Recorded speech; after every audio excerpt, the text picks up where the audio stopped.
Hello বন্ধুরা, কেমন আছো সবাই? আজকে আমি তোমাদের জন্য নিয়ে আসছি একটা রেসিপি।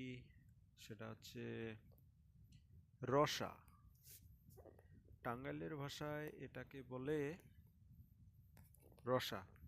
হ্যাঁ, এখানে থাকবে আলু, মটর ডাল, সয়াবিন, পটল। আর হ্যাঁ, এটা কিন্তু সম্পূর্ণ নিরামিষ।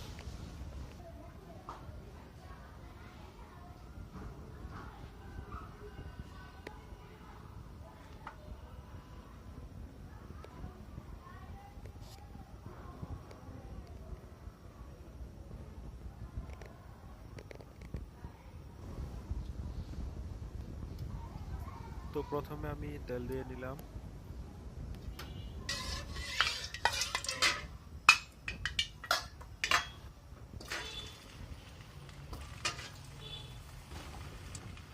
তেল গরম হওয়ার পর আলুগুলা আগে ভাজিয়ে নিব।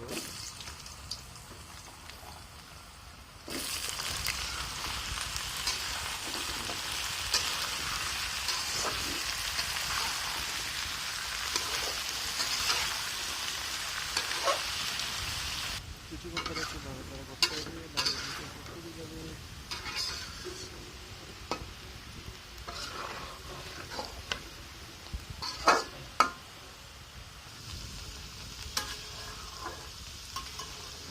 এর ফাঁকে আমরা একটি কাজ করে নেব, সেটা হচ্ছে সয়াবিনগুলোকে একটু সিদ্ধ করে নেব।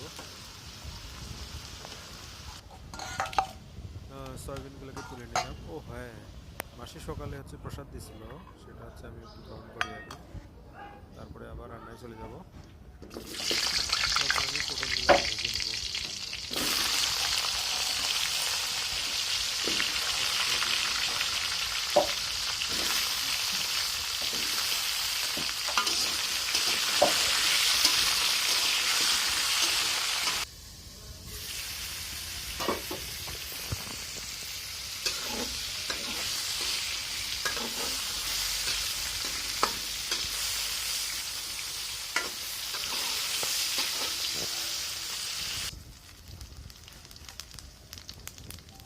পটল ভাজা শেষ, এরপরে আমি ফোড়নে দিব জিরা, তারপরে দিব হচ্ছে শুকনো লঙ্কা, তারপরে দিব হচ্ছে এলাচ, দারুচিনি এবং কাঁচামরিচ।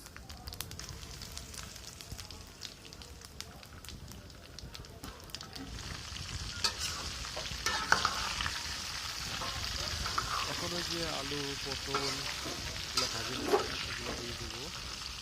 তারপরে হচ্ছে এবং মটর ডালটা দিয়ে দিব। এরপরে আমি হলুদ এবং মরিচের গুঁড়োটা জল দিয়ে এর মধ্যে দিয়ে দিব।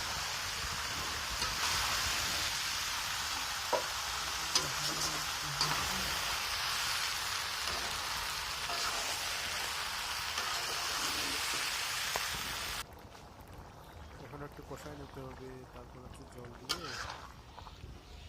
আর একটু সিদ্ধ করে নিয়ে তারপর তুলে নিতে হবে। বাস, তরকারি হয়ে গেল।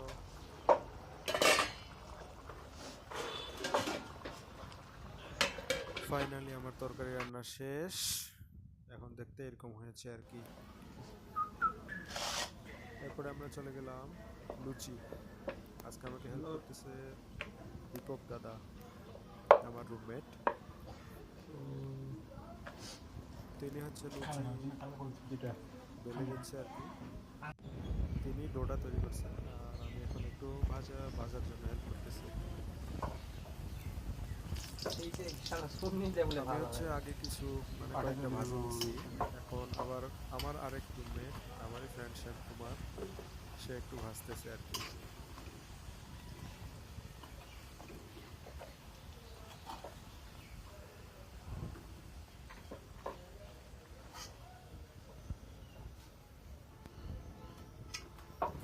রান্না বান্না শেষ, ফাইনালি এখন খাওয়া দাওয়ার পালা।